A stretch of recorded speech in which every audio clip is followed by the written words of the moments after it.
नमस्कार प्रिय भक्तगणों, आइए आज सुनते हैं बृहस्पतिवार व्रत की पावन कथा।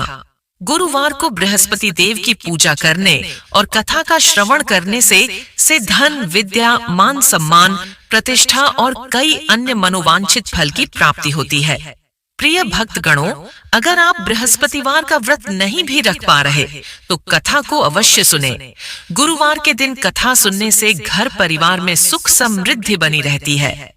यदि आप इस कथा को सुन रहे हैं तो पूरा सुने। किसी भी व्रत कथा को आधा अधूरा नहीं छोड़ते, इससे विष्णु जी का अनादर होता है। तो प्रिय भक्तगणों, आप सभी भक्तगण बड़े ही प्रसन्न चित्तमन से इस पावन पौराणिक कथा को श्रवण करें। वीडियो को लाइक करके कमेंट में जय श्री हरि विष्णु अवश्य लिखें। यदि हिंदू रिलीजियस टेल्स चैनल को सब्सक्राइब नहीं किया है तो सब्सक्राइब करके बेल बटन को भी दबाइए। तो चलिए भक्तगणों, श्रवण करते हैं यह पावन पौराणिक व्रत कथा। ओम नमो, बोलिए ओम नमो भगवते वासुदेवाय नमः। जय श्री हरि विष्णु। एक बड़ा ही प्रतापी तथा दानी राजा था। वह प्रत्येक गुरुवार को बृहस्पति महाराज का व्रत रखता एवं पूजा करता था। यह उसकी रानी को अच्छा नहीं लगता था। न वह व्रत करती और न ही किसी को एक पैसा दान में देती। राजा को भी ऐसा करने से मना किया करती। एक समय की बात है कि राजा शिकार खेलने वन को चले गए। घर पर रानी और दासी थी। उस समय गुरु बृहस्पति साधु का रूप धारण कर राजा के दरवाजे पर भिक्षा मांगने आए।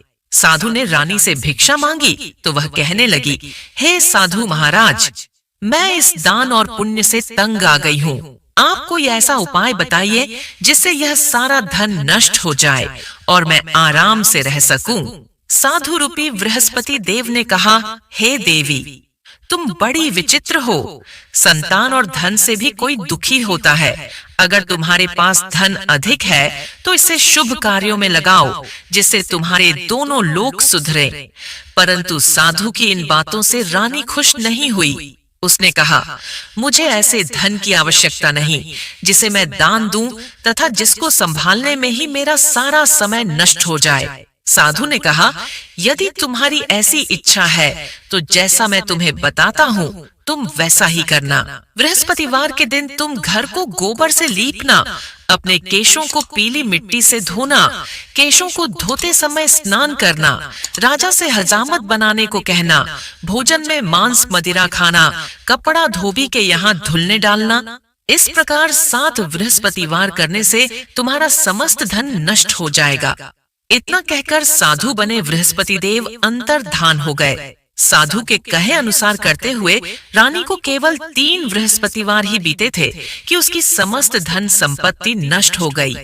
भोजन के लिए परिवार तरसने लगा। एक दिन राजा रानी से बोला, हे रानी, तुम यहीं रहो, मैं दूसरे देश को जाता हूँ, क्योंकि यहाँ पर मुझे सभी जानते हैं, इसलिए मैं कोई छोटा कार्य नहीं कर सकता।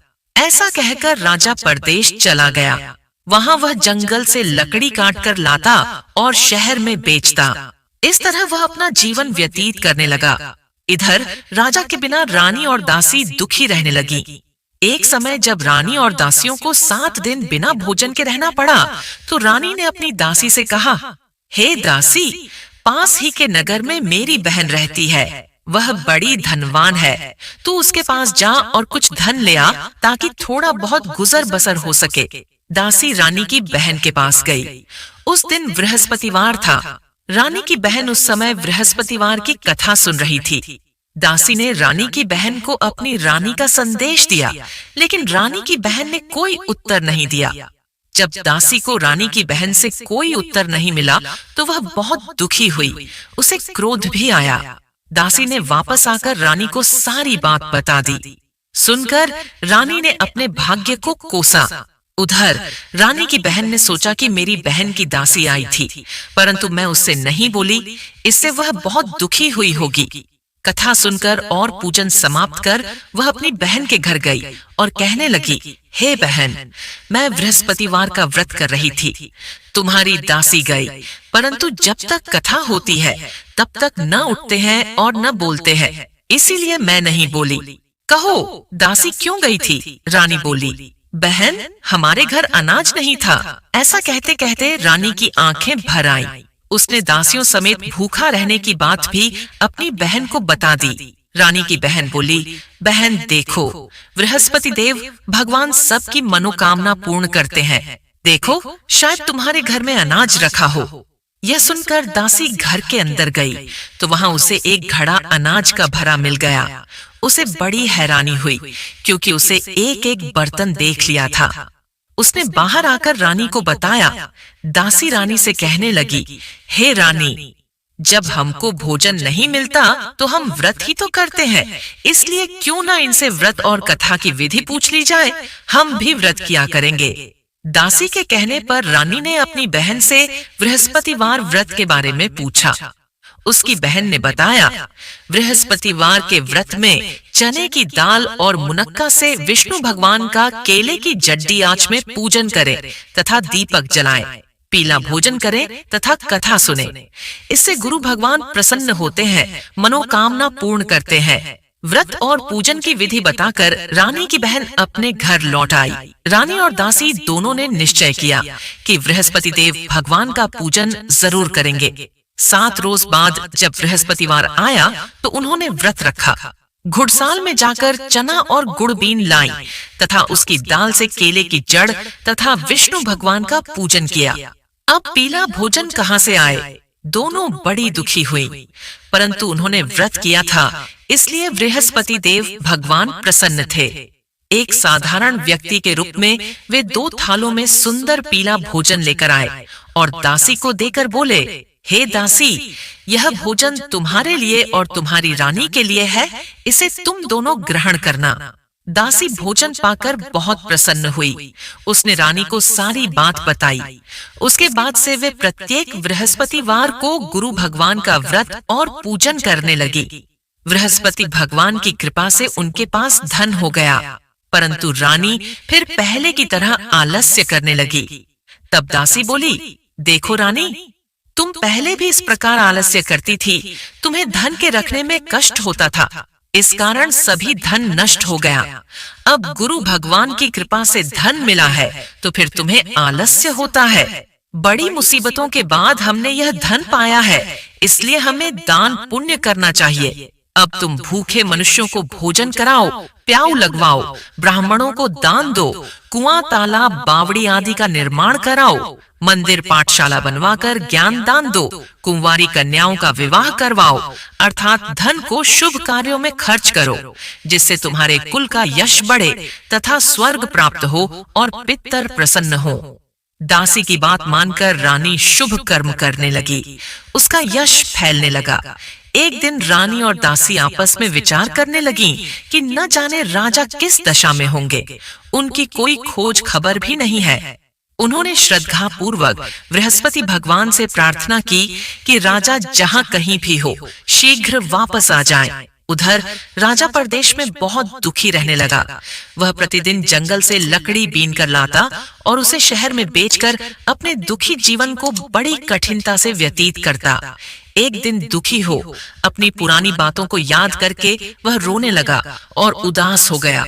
उसी समय राजा के पास बृहस्पति देव साधु के वेश में आकर बोले, हे लकड़हारे, तुम इस सुनसान जंगल में किस चिंता में बैठे हो, मुझे बतलाओ। यह सुन राजा के नेत्रों में जल भर आया। साधु की वंदना कर राजा ने अपनी संपूर्ण कहानी सुना दी। महात्मा दयालु होते हैं। वे राजा से बोले, हे राजा, तुम्हारी पत्नी ने बृहस्पति देव के प्रति अपराध किया था, जिसके कारण तुम्हारी यह दशा हुई। अब तुम चिंता मत करो, भगवान तुम्हें पहले से अधिक धन देंगे। देखो, तुम्हारी पत्नी ने बृहस्पतिवार का व्रत प्रारंभ कर दिया है। अब तुम भी बृहस्पतिवार का व्रत करके चने की दाल व गुड़ न जल के लोटे में डालकर केले का पूजन करो, फिर कथा कहो या सुनो। भगवान तुम्हारी सब कामनाओं को पूर्ण करेंगे। साधु की बात सुनकर राजा बोला, हे प्रभु, लकड़ी बेचकर तो इतना पैसा भी नहीं बचता जिससे भोजन के उपरांत कुछ बचा सकूं। मैंने रात्रि स्वप्न में अपनी रानी को व्याकुल देखा है। मेरे पास कोई साधन नहीं जिससे उसका समाचार जान सकूं। फिर मैं कौन सी कहानी कहूं, यह भी मुझको मालूम नहीं है। साधु ने कहा, हे राजा, मन में बृहस्पति भगवान के पूजन व्रत का निश्चय करो।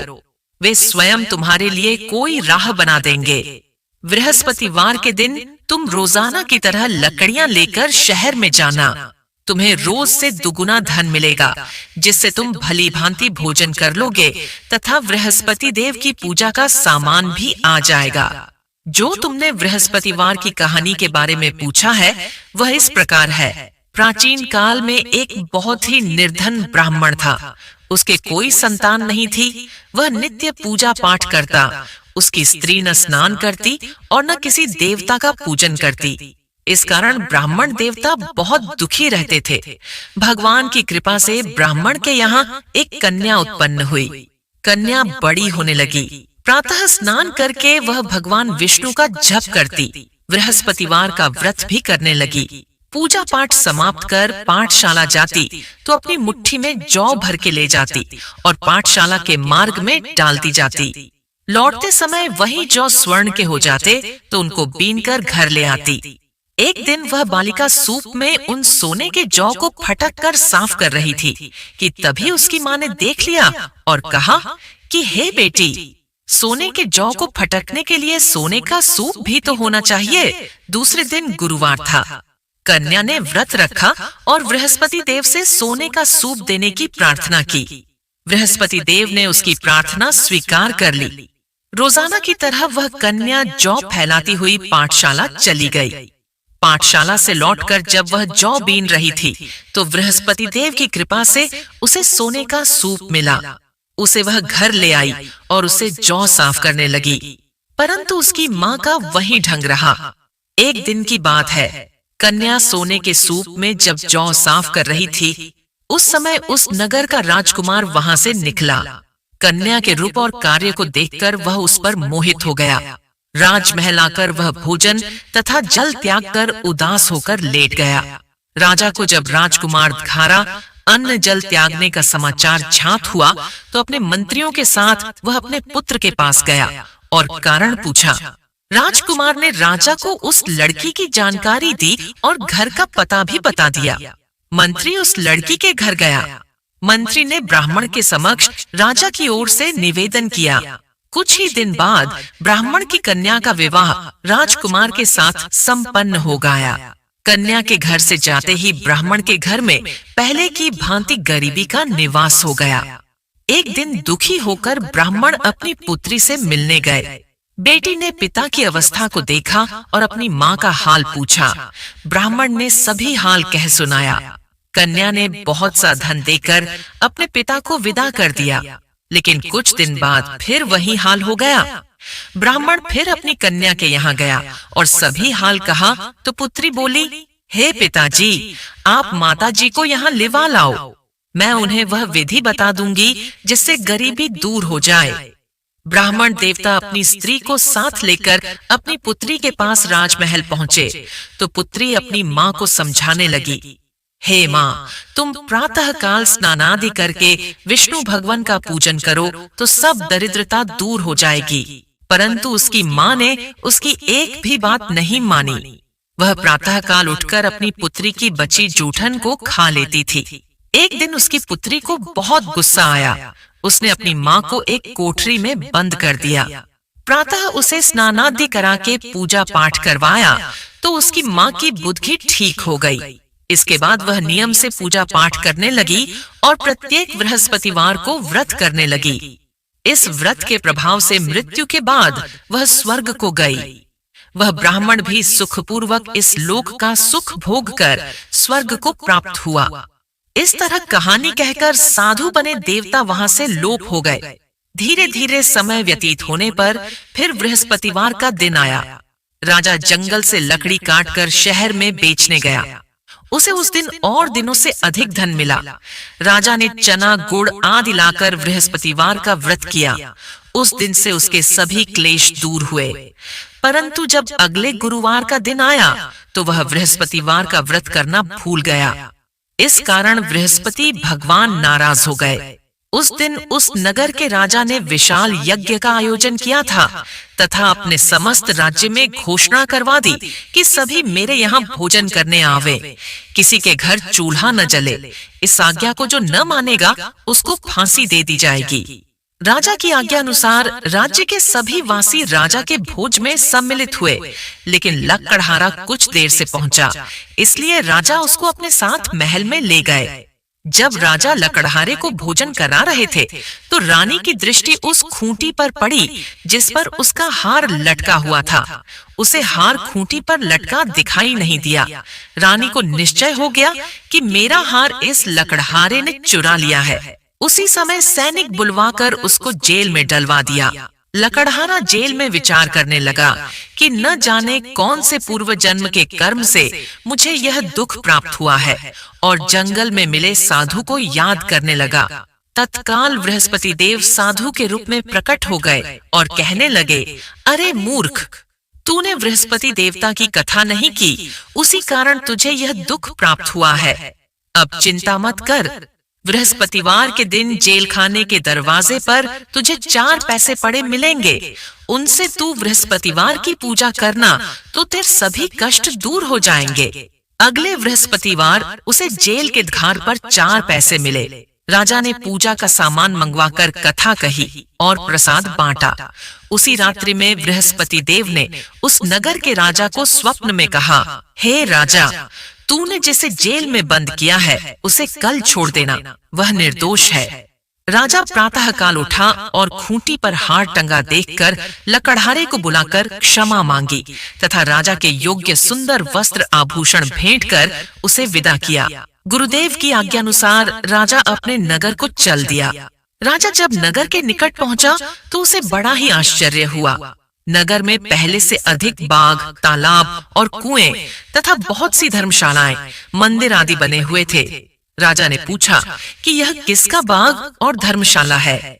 तब नगर के सब लोग कहने लगे कि यह सब रानी और दासी द्वारा बनवाए गए हैं। राजा को आश्चर्य हुआ और गुस्सा भी आया कि उसकी अनुपस्थिति में रानी के पास धन कहां से आया होगा। जब रानी ने यह खबर सुनी कि राजा आ रहे हैं तो उसने अपनी दासी से कहा, हे दासी, देख, राजा हमको कितनी बुरी हालत में छोड़ गए थे। वह हमारी ऐसी हालत देखकर लौट न जाए, इसलिए तू दरवाजे पर खड़ी हो जा। रानी की आज्ञा अनुसार दासी दरवाजे पर खड़ी हो गई और जब राजा आए तो उन्हें अपने साथ महल में लिवा लाई।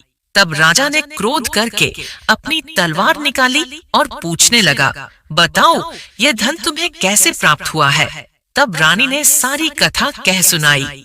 राजा ने निश्चय किया कि मैं रोजाना दिन में 3 बार कहानी कहा करूंगा और रोज व्रत किया करूंगा। अब हर समय राजा के दुपट्टे में चने की दाल बंधी रहती तथा दिन में 3 बार कथा कहता। एक रोज राजा ने विचार किया कि चलो अपनी बहन के यहाँ हो आऊं। इस तरह का निश्चय कर राजा घोड़े पर सवार हो अपनी बहन के यहाँ चल दिया। मार्ग में उसने देखा कि कुछ आदमी एक मुर्दे को लिए जा रहे हैं। उन्हें रोककर राजा कहने लगा, अरे भाइयों, मेरी बृहस्पतिवार की कथा सुन लो। वे बोले, लो, हमारा तो आदमी मर गया है, इसको अपनी कथा की पड़ी है। परंतु कुछ आदमी बोले, अच्छा कहो, हम तुम्हारी कथा भी सुनेंगे। राजा ने दाल निकाली और कथा कहनी शुरू कर दी। जब कथा आधी हुई तो मुर्दा हिलने लगा और जब कथा समाप्त हुई तो राम राम करके वह मुर्दा खड़ा हो गया। राजा आगे बढ़ा। उसे चलते चलते शाम हो गई। आगे मार्ग में उसे एक किसान खेत में हल चलाता मिला। राजा ने उससे कथा सुनने का आग्रह किया, लेकिन वह नहीं माना। राजा आगे चल पड़ा। राजा के हटते ही बैल पछाड़ खाकर गिर गए तथा किसान के पेट में बहुत जोर से दर्द होने लगा। उसी समय किसान की माँ रोटी लेकर आई। उसने जब देखा तो अपने पुत्र से सब हाल पूछा। बेटे ने सभी हाल बता दिया। बुढ़िया दौड़ी दौड़ी उस घुड़सवार के पास पहुंची और उससे बोली, मैं तेरी कथा सुनूंगी, तू अपनी कथा मेरे खेत पर ही चलकर कहना। राजा ने लौटकर बुढ़िया के खेत पर जाकर कथा कही, जिसके सुनते ही बैल खड़े हो गए तथा किसान के पेट का दर्द भी बंद हो गया। राजा अपनी बहन के घर पहुंच गया। बहन ने भाई की खूब मेहमानी की। दूसरे रोज प्रातः काल राजा जागा तो वह देखने लगा कि सब लोग भोजन कर रहे हैं। राजा ने अपनी बहन से जब पूछा, ऐसा कोई मनुष्य है जिसने भोजन नहीं किया हो, जो मेरी बृहस्पतिवार की कथा सुन ले? बहन बोली, हे भैया, यह देश ऐसा ही है। यहाँ लोग पहले भोजन करते हैं, बाद में कोई अन्य काम करते हैं। फिर वह एक कुम्हार के घर गई, जिसका लड़का बीमार था। उसे मालूम हुआ कि उसके यहाँ 3 दिन से किसी ने भोजन नहीं किया है। रानी ने अपने भाई की कथा सुनने के लिए कुम्हार से कहा। वह तैयार हो गया। राजा ने जाकर बृहस्पतिवार की कथा कही, जिसको सुनकर उसका लड़का ठीक हो गया। अब तो राजा को प्रशंसा होने लगी। एक दिन राजा ने अपनी बहन से कहा, हे बहन, मैं अब अपने घर जाऊंगा, तुम भी तैयार हो जाओ। राजा की बहन ने अपनी सास से अपने भाई के साथ जाने की आज्ञा मांगी। सास बोली, हाँ चली जा, मगर अपने लड़कों को मत ले जाना, क्योंकि तेरे भाई के कोई संतान नहीं होती है। बहन ने अपने भाई से कहा, हे भैया, मैं तो चलूंगी, मगर कोई बालक नहीं जाएगा। अपनी बहन को भी छोड़कर दुखी मन से राजा अपने नगर को लौट आया। राजा ने अपनी रानी से सारी कथा बताई और बिना भोजन किए वह शैया पर लेट गया। रानी बोली, हे प्रभु, बृहस्पति देव ने हमें सब कुछ दिया है, वे हमें संतान अवश्य देंगे। उसी रात बृहस्पति देव ने राजा को स्वप्न में कहा, हे राजा, उठ, सभी सोच त्याग दे, तेरी रानी गर्भवती है। राजा को यह जानकर बड़ी खुशी हुई। 9वें महीने रानी के गर्भ से एक सुंदर पुत्र पैदा हुआ। तब राजा बोला, हे रानी, स्त्री बिना भोजन के रह सकती है, परंतु बिना कहे नहीं रह सकती। जब मेरी बहन आए तो तुम उससे कुछ मत कहना। रानी ने हाँ कर दी। जब राजा की बहन ने यह शुभ समाचार सुना तो वह बहुत खुश हुई तथा बधाई लेकर अपने भाई के यहाँ आई। रानी ने तब उसे आने का उलाहना दिया। जब भाई अपने साथ ला रहे थे तब टाल गई, उनके साथ न आई और आज अपने आप ही भागी भागी बिना बुलाए आ गई। तो राजा की बहन बोली, भाई, मैं इस प्रकार न कहती तो तुम्हारे घर औलाद कैसे होती? बृहस्पति देव सभी कामनाएं पूर्ण करते हैं। जो सद्भावना पूर्वक बृहस्पतिवार का व्रत करता है एवं कथा पढ़ता है अथवा सुनता है और दूसरों को सुनाता है, बृहस्पति देव उसकी सभी मनोकामनाएं पूर्ण करते हैं, उनकी सदैव रक्षा करते हैं। जो संसार में सद्भावना से गुरुदेव का पूजन एवं व्रत सच्चे हृदय से करते हैं, उनकी सभी मनकामनाएं वैसे ही पूर्ण होती हैं जैसी सच्ची भावना से रानी और राजा ने बृहस्पति देव की कथा का गुणगान किया तो उनकी सभी इच्छाएं बृहस्पति देव जी ने पूर्ण की। अनजाने में भी बृहस्पति देव की उपेक्षा न करें। ऐसा करने से सुख शांति नष्ट हो जाती है। इसलिए सबको कथा सुनने के बाद प्रसाद लेकर जाना चाहिए। हृदय से उनका मनन करते हुए जयकारा बोलना चाहिए। बोलिए श्री हरि विष्णु की जय, बृहस्पति देव की जय। प्रिय भक्तगणों, आइए सुनते हैं बृहस्पतिवार की दूसरी कथा। एक दिन इंद्र बड़े अहंकार से अपने सिंहासन पर बैठे थे और बहुत से देवता, ऋषि, गंधर्व, किन्नर आदि सभी सभा में उपस्थित थे। जिस समय बृहस्पति जी वहां पर आए तो सब के सब उनके सम्मान के लिए खड़े हो गए, परंतु इंद्र गर्व के मारे खड़े नहीं हुए। यद्यपि इंद्र सदैव उनका आदर किया करता था, बृहस्पति जी अपना अनादर समझते हुए वहां से उठकर चले गए। तब इंद्र को बड़ा शोक हुआ कि मैंने गुरु जी का अनादर कर दिया, मुझसे बड़ी भारी भूल हो गई। गुरु जी के आशीर्वाद से ही मुझको यह वैभव मिला है, उनकी क्रोध से यह सब नष्ट हो जाएगा। इसलिए उनके पास जाकर उनसे क्षमा मांगनी चाहिए, जिससे उनका क्रोध शांत हो जाए और मेरा कल्याण हो। ऐसा विचार कर इंद्र उनके स्थान पर गए। जब बृहस्पति जी ने अपने योग्य बल से यह जान लिया कि इंद्र क्षमा मांगने के लिए आ रहा है, तब क्रोधवश उनसे भेंट करना उचित न समझकर अंतर ध्यान हो गए। जब इंद्र ने बृहस्पति जी को घर पर न देखा तब निराश होकर लौट आए। जब दैत्यों के राजा विश्ववर्मा को यह समाचार विदित हुआ तो उसने अपने गुरु शुक्राचार्य की आज्ञा से इंद्रपुरी को चारों तरफ से घेर लिया। गुरु की कृपा न होने के कारण देवता हारने व मार खाने लगे। तब उन्होंने ब्रह्मा जी को विनय पूर्वक सब वृतांत सुनाया और कहा कि महाराज, दैत्यों से किसी प्रकार हमें बचाइए। तब ब्रह्मा जी कहने लगे कि तुमने बड़ा अपराध किया है, जो गुरुदेव को क्रोधित किया। अब तुम्हारा कल्याण इसी में हो सकता है। त्वष्टा ब्राह्मण का पुत्र विश्वरूपा बड़ा तपस्वी और ज्ञानी है, उसे अपना पुरोहित बनाओ तो तुम्हारा कल्याण हो सकता है। यह वचन सुनते ही इंद्र त्वष्टा के पास गए और बड़ी विनीत भाव से कहने लगे कि आप हमारे पुरोहित बनिए, जिससे हमारा कल्याण हो। त्वष्टा ने उत्तर दिया कि पुरोहित बनने से तपोबल घट जाता है, परंतु तुम बहुत विनती करते हो, इसलिए मेरा पुत्र विश्वरूपा पुरोहित बनकर तुम्हारी रक्षा करेगा। विश्वरूपा ने पिता की आज्ञा से पुरोहित बनकर ऐसा यत्न किया कि हरि इच्छा से विश्ववर्मा को युद्ध में जीतकर अपने इंद्रासन पर स्थित हुआ। विश्वरूपा के 3 मुख थे। एक मुख से वह सोमपल्ली लता का रस निकाल पीते थे, दूसरे मुख से वे मदिरा पीते और तीसरे मुख से भोजन करते। इंद्र ने कुछ दिनों उपरांत कहा कि मैं आपकी कृपा से यज्ञ करना चाहता हूँ। जब विश्वरूपा की आज्ञा अनुसार यज्ञ प्रारंभ हो गया, तब एक दैत्य ने विश्वरूपा से कहा कि तुम्हारी माता दैत्य की कन्या है, इस कारण हमारे कल्याण के निमित्त एक आहुति दैत्यों के नाम पर भी दे दीजिए तो अति उत्तम हो। विश्वरूपा उस दैत्य का कहा मानकर आहुति देते समय दैत्य के नाम भी धीरे धीरे से लेने लगे। इसी कारण यज्ञ करने से देवताओं का तेज नहीं बढ़ा। इंद्र ने यह वृत्तांत जानते ही क्रोधित होकर विश्वरूपा के 3 सिर काट डाले। मद्यपान करने से भंवरा, सोमपल्ली पीने से कबूतर और अन्न खाने के मुख से तीतर बना। विश्वरूपा के मरते ही इंद्र का स्वरूप ब्रह्म हत्या के प्रभाव से बदल गया। देवताओं के 1 वर्ष पश्चाताप करने पर भी ब्रह्म हत्या का पाप न छूटा, तो सब देवताओं की प्रार्थना करने पर ब्रह्मा जी बृहस्पति जी के सहित वहां गए। उस ब्रह्म हत्या के 4 भाग किए, उनमें से 1 भाग पृथ्वी को दिया। इसी कारण कहीं कहीं धरती ऊंची, नीची और बीज बोने के लायक भी नहीं होती। साथ ही ब्रह्मा जी ने यह वरदान दिया, जहां पृथ्वी में गड्ढा होगा, कुछ समय पाकर स्वयं भर जाएगा। दूसरा भाग वृक्षों को दिया, जिससे उनमें से एक गोंद बनकर बहता है। इस कारण गूगल के अतिरिक्त सब गोंद अशुद्ध समझे जाते हैं।